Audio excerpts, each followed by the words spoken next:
Welcome to another episode of NFL Recaps. My name's Legacy, And I'm Max. I'm Bobby.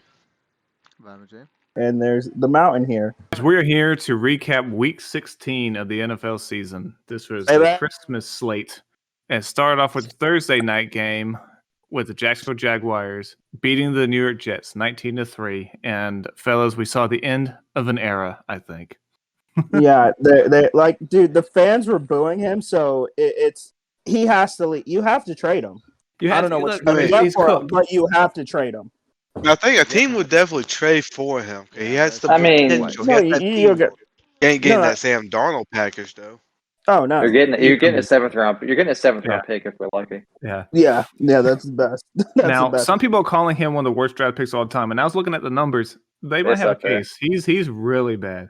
It's him or Jamarcus Russell or Ryan Leaf. I mean, Yeah, I think especially for him, it's also going to be how does Justin Fields turn out and how does Trey Lance turn Justin out? Fields already better than him. No, but I'm like longevity of their careers. Yeah. I'm like that's also what's going to hurt them if people start looking at and Fields and Trey Lance end up No. having Fields ends up a Hall of Fame career. Trey Lance and Mac Jones still have like really pretty good careers. Then it's going to be like you chose the wrong guy. Look, I can tell you yeah. right now, Trey Lance is better. And we Yeah, haven't no, even no. seen him play. Yeah, no, I would have taken Trey Lance over him, but yeah. And, Again, as we had discussed even before the draft happened, we all said Justin Fields should have been number 2.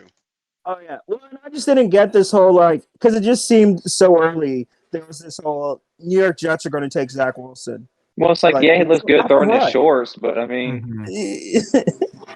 Yeah, it's like true. yeah, he's got a hell of an arm, but I mean, Don't know where it's I going. don't know. Well, and it's easy to throw well when you have no pass rush. There's Yeah. no pass rush Yeah. coming at you. Corners aren't. You don't have NFL corners guarding the receiver. So what pressure do you have? Like, This game showed the drastic level difference between Trevor Lawrence number 1 pick and Zach Wilson. The degree That's of true. of greatness between them two is just so vast. The Jags defense is not even that good, right?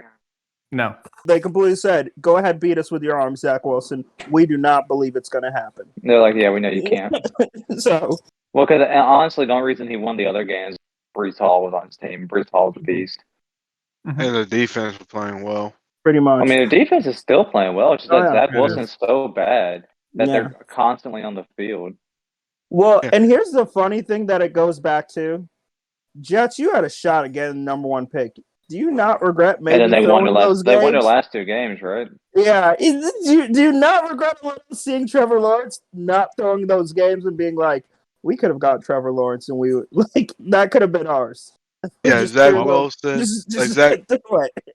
so yeah, Zach Wilson, 54.5 completion percentage, 6 touchdowns, 7 picks. What's Trevor Lawrence? He's a Beautiful 20. stat He's a line. 24 touchdown, 7 picks. 24 touchdowns, 7 picks, 64.5 completion percentage, 10% better, and he has over almost 4,000 yards passing. And he's also led the Jaguars from being dead to now being the AFC South champions at the current moment. Yep. And they're trending the right way. Tennessee's trending the wrong way. Ryan Tannehill probably won't even play the rest of the year. Malik Willis does not look ready. They play Jacksonville one more time. The winner of that game will probably They win the got division. what last time? And guys, I just want to say we take full credit for Trevor Lawrence rebound after we called him out after the Yeah. Broncos game. He Yeah, has only called thrown him 1 out. interception. I mean, he obviously listened to us. He's looking a lot better, I'll tell you that. Mhm. Ever since we told him he wasn't playing well, he's played better. So, you're I said, welcome. all right. Hey, thanks for listening, Trevor. But let's go ahead and move on to the next game. This was a butt whooping. It was the Bills beating the Bears 35-13. That's what do you expect? Josh Allen didn't have his best game, but he didn't need it. I think the most notable thing is that the Bills running game, and this does not include Josh Allen, even though Josh Allen did have 40 yards and a touchdown, but the other 2 running backs, Cook and Singletary, had a fantastic day running the ball. One averaged 8.8 yards, and the other one averaged 9 yards per carry. This is probably the best running game the Bills have had in the Josh Allen tenure, I would imagine. Yeah, by far. So if they can run like this, though, then they're definitely going to be a Super Bowl favorite, which they already are. But if they can run this well, it will be that much easier for them to get there. And the Bears, at least Justin Fields still looked good, didn't throw an interception. Did see the great Nathan Peterman make an appearance and throw an interception. Very nice, very nice. Hey, he's a consistent man. You got to give him credit for that. Yep, got it. He was born for one thing only, and that's throwing interceptions. Hey, it's a tough job. Okay, guys, Nathan Peterman or Zach Wilson? Bro, I mean, the same thing. Whichever one I'm paying less. Well, somehow he's still in the NFL, so he must be doing something right. Keep collecting your checks, buddy. Keep collecting your checks. Yep. Mm-hmm. All right, well, let's move on from that one. We'll go to this one. I'm pissed off this team keeps winning. It was the Saints beating the Browns 17-10. John Watson's still rusty. Yeah, this was both quarterbacks did not play well, but this was a very windy, very cold game. So I think that, obviously that affected the passing performance since both quarterbacks were pretty awful this game. But the Saints had some more defensive struggle, and surprisingly, the Saints had more juice than the Browns, and they won, which is now they're 6-9, one game back from Tampa Bay for the division, so they could still potentially win this division. Yeah, this game was going to just come back to who could run it better, and so Saints did their thing. Yes, yeah, man, the Eagles now have the 7th pick in the draft now? It's actually 10th. Oof. But Tragic. And also the bad thing for the Saints is they also are going to have to keep Dennis Allen, who I think is a trash coach. But have you seen this rumor? There was a rumor going around that says Sean Payton may come back to the Saints, so that way he can coach Tom Brady on the Saints. Bro, that's so gross. Stop. Wow.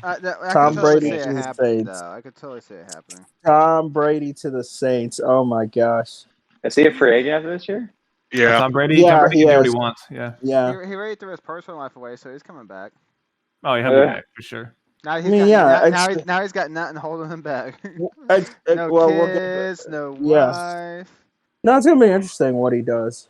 Now the Saints, for their playoff hopes, they play the Eagles this week, which I'm imagining the Eagles are going to be very motivated to win that one, and then they play the Panthers. So they could still be in it, but they also need they need the Bucks to lose because Bucks beat them both. They do need the tiebreaker. Yeah, they do need the Bucks to lose, and they would need to beat the Panthers. Panthers, yeah. So it's a bit of an uphill battle. If Dalton's playing, they have a shot. If Jameis is playing, the Panthers easily win that.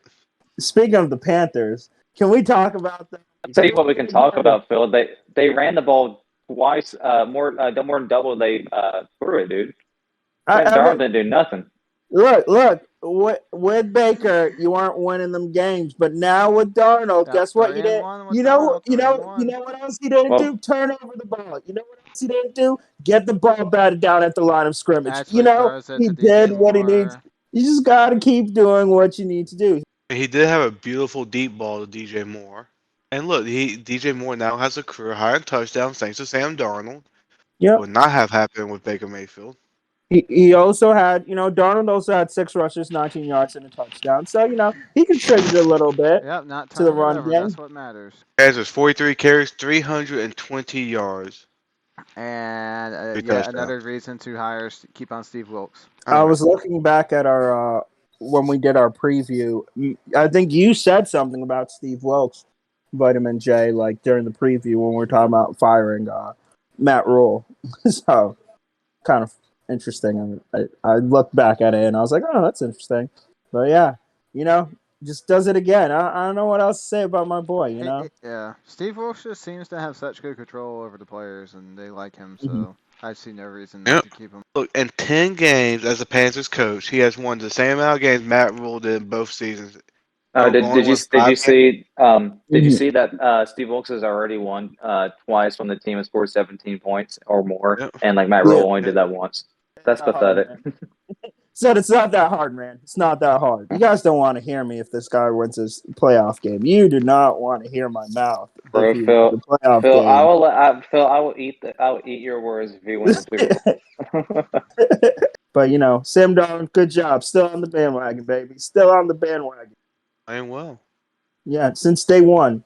I also think the Panthers, they don't need to worry about running back next year. There's re-signed Foreman. Well, and Chuba Hubbard's played well, so they really don't worry about it. Chuba Hubbard has played well. You found your starting running back, and Foreman. Well, because you really only need Foreman for 2 or 3 years, and then you just get another one. Exactly.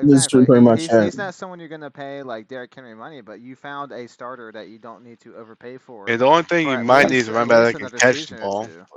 Yeah, but that's what you get Chuba for. He can catch. All right, we'll move on to the next game. We're going to talk about the Kansas City Chiefs beating the Seattle Seahawks. Mahomes right now is probably MVP, especially with Hurts out, I will say. Mm-hmm. Seahawks seem to be going away from the playoff hunt. Yeah. Just that little hill just kind of keeps coming back down to reality of what we kind of more expect. Geno had a pick, but I mean, he still looks good. 27 touchdowns, 9 picks. I mean, made the Pro Bowl. Yep. Seahawks play the Jets this week. Geno gets to have revenge on his team. Both those teams are must-win games. The loser of this game is out of the playoffs, essentially. This would be a very, very fun game to watch. Now that the Chargers have clinched, so now there's like one spot left. Yeah, and the Dolphins are turning the wrong way. We'll talk about them a little bit later and their issues, but big game for the Seahawks and Jets. Essentially, winner. Well, this does not guarantee playoffs for either team, but essentially it is the loser is out. And then for Kansas City, Jerry McKinnon yet again getting a receiving touchdown. He might as well just convert the receiver at this point. I don't think there's much else to say about that game. Yeah, I mean, the outcome is what you expect. Pretty much. And like you said, Mahomes seems like he's been the only consistent MVP candidate. Dude, Justin Jefferson needs to get some love. Well, I think so too, but they're not going to give it to a receiver. Speaking of Jefferson, that was the next game we can go into. Is the Giants losing a hard one to the Vikings on a 61-yard game-winning field goal. How about Cousins? Daytime Cousins, baby. So Kirk Cousins' next game is 425. Is he going to be any good for that game? Yeah, that's still fine. They play Green Bay, so who knows? It could be nighttime by like the third or fourth quarter. It could be nighttime. Yeah, true. Well, it's not the worst scenario because it's not like it's 8 o'clock Kirk Cousins. Then you're starting getting a little trouble there. That's when it's like, ooh. Justin Jefferson is at 1,756 receiving yards. Insane. Now, I do agree with you, Mountain, I think he should definitely get an MVP shout. He probably won't get a vote, but he should because of his accomplishments. Also, I think for what he stands for that team, because so many times I feel that team he's just that bailout in the cheat code of just get the ball to him. He'll figure it out. If you're speaking of MVP, I really did he is the MVP because what are the Vikings without him? I mean, you can say this. I guess you can say the same about Mahomes, but still, I think the Chiefs would still be probably a playoff contender with a different quarterback than Mahomes because of it. So Smith. And more perfect scenario because Kirk Cousins is the quarterback is not going to get any votes on the Vikings, and so the receivers would get all the MVP votes for that team. Usually be split between the quarterback and the receiver. Yeah, but I think a receiver's going to have to get 2,000 receiving yards if they're going to even get thought of. I mean, he just might. He might. Yeah, and I think there's several games you think about the Bills game. They do not win that game if Justin Jefferson does not play out of his mind and have that catch. Exactly. He's had these ridiculous moments, dude. He's literally, carrying this team on his freaking back. Mm-hmm. He beat the Bills, dude. I mean, that catch is that catch is better than Odell's catch. I mean, come on now. Oh yeah, that thing was amazing. For the Giants, next game, let's see who they got. It's winnable. Oh, Colts. It's the Colts. Yeah. Yeah. Well, if they don't beat that, and they said Nick Foles is starting, so they should be able to tee off on that. The Giants seriously need to get some receivers on this team. Yeah, I mean, the only sad thing is, again, it's not the biggest deal, but I think if they had won this game, that would have solidified Giants' playoffs. Not the worst. At least they made, I will say, the good thing is they did make a showing, and they made, a competitive game, so that's not. They played well against a good playoff team here, so not a bad showing for them. And a team you might see again in playoff. All right, we're going to next game. We can be quick on this game. Nothing much. It was the Falcons versus the Ravens. Backup quarterbacks facing each other. Boring game, but Ravens won, kept them within striking distance of winning that division. They have a very important game with the Bengals, I think, last week of the season. So that's really all that's riding on this one. Falcons are donezo out the playoffs, and I don't think Ritter's done anything just yet to make them not look at quarterbacks in this coming draft. I think they still will. At least he improved from game 1 to game 2. At least there was that. He hasn't done anything. I know it's only been 2 games, but I think they should still keep their options open. All right. And with that one, we'll go ahead and move on to this one. Not much to talk about on this one either. That is the Texans winning their second game of the season, beating the Titans 19-14. I hate to like go quarterbacks, but I don't know if Malik loves it. I don't think He's looked horrible. Yeah, it's also the offensive coordinator needs to be fired. He cannot prepare at all for games. Yeah, I mean, I'll give Malik Willis like another year because you could have said the same thing about Trevor Lawrence. Yeah, you knew he was raw coming in. With a competent offensive coordinator, maybe he can be better. But you only have 1 or 2 more years of this kind of Derrick Henry, and so you got to make a move now because you're throwing away the division. You're not gonna win the division. Their next game's against Cowboys, I think, and then they played Jacksonville, and they got spanked by Jacksonville first game. Tennessee always loses games like this. Which the Titans was 7-3. They're now 7-8. We said it weeks ago. They had this division locked up, and they've lost 5 in a row. Now I know Ryan Tannehill got hurt, and they probably would have beaten the Texans with Ryan Tannehill. But even with Tannehill, they lost those 4 in a row. This team's going nowhere fast. But anybody think about firing Mike Vrabel? Needs to calm down. That dude's still an excellent coach. Yeah, the offensive coordinator's got to go. They gave themselves more problems. They would be probably a 10-win team right now, 9-10-win team with AJ Brown. Well, yeah, they definitely would be in a much better position right now. But hey, it is what it is. Now making for a very exciting division that we thought was wrapped up. And we'd all rather see Jacksonville in the playoffs than Tennessee, so we're happy with this. But let's go ahead and go on to this next game, featuring a team that has yet another faux pas at the end of the game. It was the Bengals beating the Patriots 22-18. Oh, God. The Patriots are really fumbling their chances at playoffs, huh? Wow. Dude, they keep having these horrible blunders in. No, it was great because it was like the first half was horrible because it was 22-0. And it was just like, I was keeping up with the game. I was watching it at points, and it was like, okay, well, this game's kind of over. But then they made the push at the end. I'm like, oh my gosh, they might pull this off. And red zone. Jacoby Myers had one lucky touchdown catch. Oh yeah, no, that thing was the luckiest piece of trash. One of the luckiest things I've ever seen. I was like, all right, I'll take it. And then it just was like in the red zone too. Fumbles the ball, and I'm like, oh, you gotta be kidding me. But you know what? It's all right. It's all right. It's one of those weird years, so wasn't expecting much anyways. Well, at least Matt Jones, he looked good. No interceptions this game. No, he did. His past few games, he's looked a lot better. Get this man some receivers. And Daniel Jones, their teams aren't doing them any favors with these wide receivers. I like Jacoby Myers. He's a state guy. But he's not number one. But he's not number one.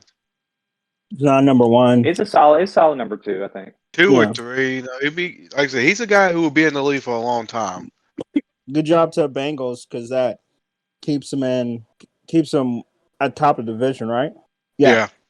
Still leading the division, so that's good for them. Joe Burrow's not going to win MVP, but he probably is getting up there, being on the ballot. Probably get some votes in there. He's got 34 touchdown passes. So and what I think they're on about 6-7 game winning streak. So they're hot right now, and they play the Bills on Monday night. That is most watched TV right there. Yep. Not just for them, but for Kansas City as well. Is going to be hoping they pull it off. Oh, for sure. Then they will have an easy road to the number 1 seed. The Chiefs would. All right, let's move off of that and let's go to another game. That was a dominating game. It was San Francisco beating the Commanders 37-20. I mean, what you expect. Brock Purdy, baby. And I think Nick Bosa is pretty much wrapped up Defensive Player of the Year. 17.5 sacks. Who else would it be? Really? The only other one. If he did it, I predicted it in my in our preseason for both. This dude's just a monster. This game was actually fairly competitive until Heineke had the fumble and then a pick back-to-back series, and that really put the game away. And that's why Wentz was put back on the field. And we'll see what they do. We'll see what they do from here. Rivera still hasn't said who's starting, but I would imagine it's going to be Wentz if he did that. But we'll see. It's a big game for them. They play the Browns. They still all the teams that were in wild card contention for the NFC lost, aside from the Packers. So nobody really changed positions. So right now the Giants and Commanders are still in. So every game from here on out is going to be important.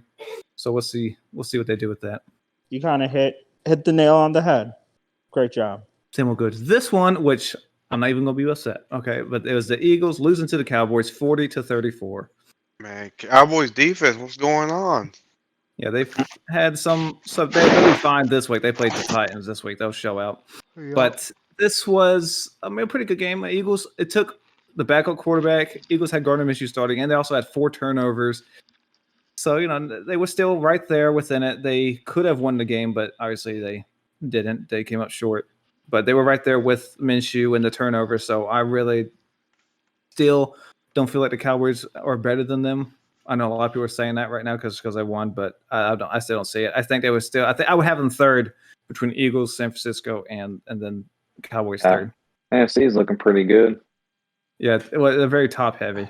Yeah. It's funny is I got them like to the top 3 of those like kind of old school teams with the Cowboys and the Niners. Mm-hmm. So, Oh man, the Eagles they're all old school. I know, but like I've like since the Eagles didn't win a Super Bowl back then, you know, it was like the top teams were the Niners and the Cowboys. Can I say something about the Cowboys that I think people are starting to overrate right now? And I keep hearing it from like a lot of sports media was talking about how Cowboys put 40 points on the Eagles.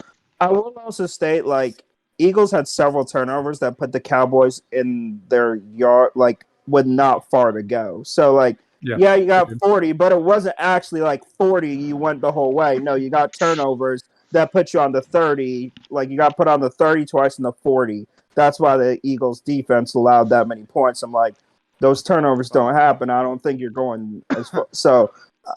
And the Eagles allowed like 4th and 30 or whatever. It was 30. Eagles allowed third and 30. Was that the T.Y. Hilton catch? Mm-hmm, yeah. That won't happen again. But that essentially made the game. If they stopped them there, the Eagles, I think, were winning at that point, and they would have been in a position to score again. I had no idea T.Y. Hilton was still in the league. And to me, I just feel this is a game that I've heard. Of course, everybody overreacts because it's the Cowboys, and this is one of these false confidence Cowboys games that everybody's going to think, oh, the Cowboys are going to win or the Cowboys are back. And it's like, I think they're still, like, I don't believe they're still going to playoffs with the team. Playoffs? They're going playoffs. I mean, like Super Bowl with this team. But we'll move off that one and go to what was the Saturday night primetime game. Very exciting game. It was the Pittsburgh Steelers beating the Raiders 13-10. And probably may have been the nail in the coffin for Derek Carr's team. Yeah, I would say I think that this game has all but solidified that Derek Carr will not be the Raiders quarterback next season. So then there lies the issue with what do you do with Devontae Adams, because will that get him mad enough to leave? Because obviously Derek Carr is just like good friend. But doesn't Derek Carr have a big contract? I think they can get out of it after this year. There be some dead money, but I do think they can get out of it. Yeah, because I saw a lot of people saying he could still go to the Jets or Miami. Yeah, they could be able to convince a team to take him because he's not terrible. I think. I mean, what about the Jets? I think he'd be good on the Jets. I mean, yeah, they should take him. I mean, I was gonna say if you're the Jets or honestly, Miami, like Phil do said, not with think about it. With Tua's concussion issues, I mean, Miami be looking pretty good too. But Carr lately has been just awful. I think his quarterback rating now is like 86, which is way below his usual. And it's his completion percentage. I was looking at it. He's like at 60%, which is way below what he's been doing. He had a 70% the other year, I think. So he's way below his averages, which is crazy because he has his man Devontae Adams there. And I know Hunter Renfrow has been in and out of the lineup, so has Darren Waller, but he's usually much more accurate than this. So something's going on there. Brady to the Raiders. I mean, it could happen, but I mean, they have McDaniels. Would McDaniels not think a little bit like, hey, Tom, Las Vegas? I mean, if I'm like the Buccaneers, I'll try to see if I can sign Tom Brady and then trade him, get Derek Carr. Yeah, I was gonna say, I don't think he's signed Tom Brady. I don't know if you're gonna be able to trade Derek Carr that contract though. Unless it would be like a Jets. I don't know if they will have. Yeah. Again, like I said, somebody will bite on that. Bite on it. The Colts are due for their next veteran retread. I mean, he'll be the best though. Yeah, but would he? Because they thought Matt Ryan would too. Well, not us, but they did. Yeah, but we knew. Like, I'm not shocked at all by what's happening to Matt Ryan right now. No, we're not at all. No, I just thought the team would be a little bit better. But We'll talk not about to them. have, We'll talk about them last. That was an epic performance they put on last night. But Um, for the Steelers, they won 7-8. Probably not going to be playoffs, but they give themselves a chance. Potentially, Mike Tomlin could potentially not have a losing season this year. So we'll see what happens there. But other than that, don't really care. So we'll move on. And this one was a pretty big win. And also, we learned some stuff after the game that really puts this one team in a bad light once again. It was Green Bay beating the Miami Dolphins 26-20. Huge win for the Packers, keeps their playoff hopes alive. Tua was abysmal in the fourth quarter, but there may have been a reason why. We found out after the game that he probably had a concussion for that fourth quarter, which would be his third this season. And of course, Miami let him continue playing. Yeah, I saw someone did a tweet of when they think the concussion happened. It did I saw that. He got concussed and all the picks happened after. I think it's right because his head slammed on that play. Yeah, it does. So they said all the picks were after that play, and his completion percentage fell down a cliff after that. They were talking about his pass rating as well, which is Colin Cowherd did it earlier today, and it was like, wow. I honestly, if I'm the NFL, I'm also looking at Dolphins need to pay higher sanctions because this is twice you played him when he's definitely had a concussion. They already had to pay up their first round pick from this year. So and now with two pretty decent concussions on Tua, who knows what that's going to mean for his long term health? Yeah, that's why I'm like, I don't know, man. He might hang it up, man. He might not come back. I mean, if he comes back this year, I'm like, there's no point. There's no point. Well, I mean, there's a point, but you can't. You just can't. But this really hurts the Dolphins twofold. One, they're at a 4-game losing streak. They were 8-3. Now they are looking like kind of like the Titans. They are falling right out of the playoff race, and now the quarterback may not play again this year. Now they do have a decent backup quarterback in Teddy Bridgewater, but Teddy Bridgewater isn't gonna save their season or anything like that. I don't think he's that good, but he's good enough to maybe sneak him into playoffs. But now their ceiling is very much capped. Well, on the other side, Packers. I mean, they went from a 0 chance to like a 3%, 30% chance.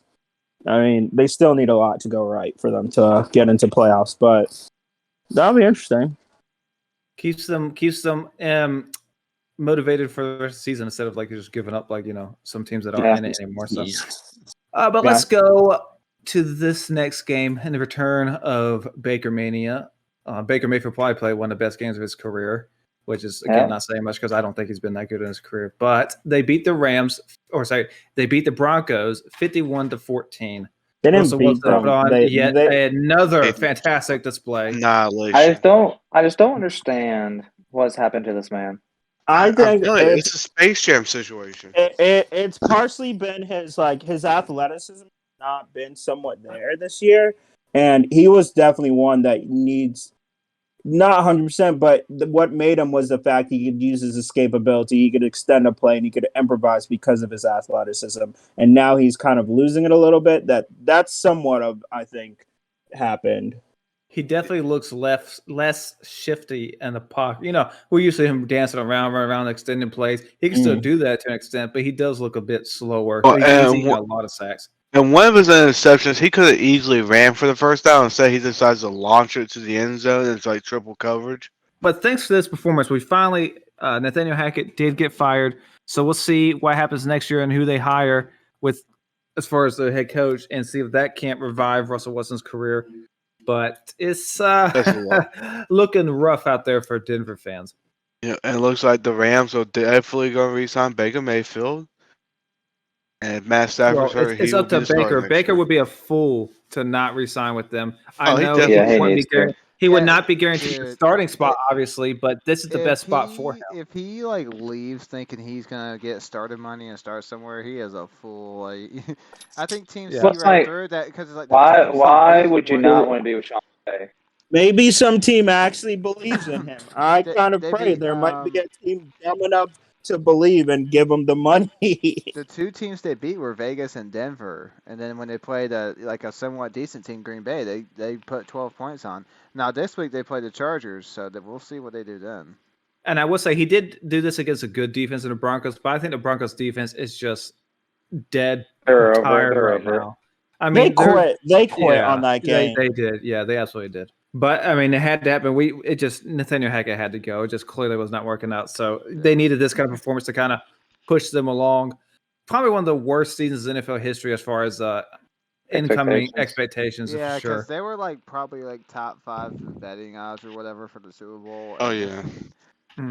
Let's move on to another team that's worse than we thought they would be. Even though they won this game, it was the Buccaneers beating the Arizona Cardinals 19-16.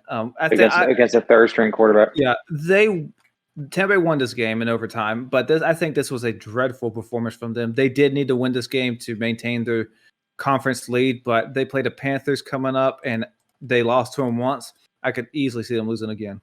The big thing with this game, I think, is it was third string. It's just the offense just again looked.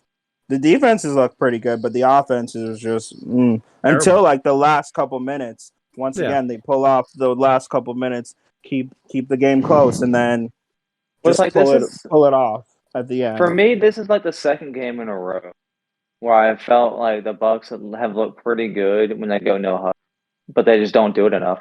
Yeah, when they pick up the pace, they look fine, but they just for 75% of each game to just do this offense that is clearly not working. I don't understand it either. Yeah, I don't know if they just know something we don't. But I mean, it's not like they're trying to limit Tom Brady's attempts. He leads the league in attempts by a good margin. It's not like his arm's dead. He's on pace to shatter the attempts per season.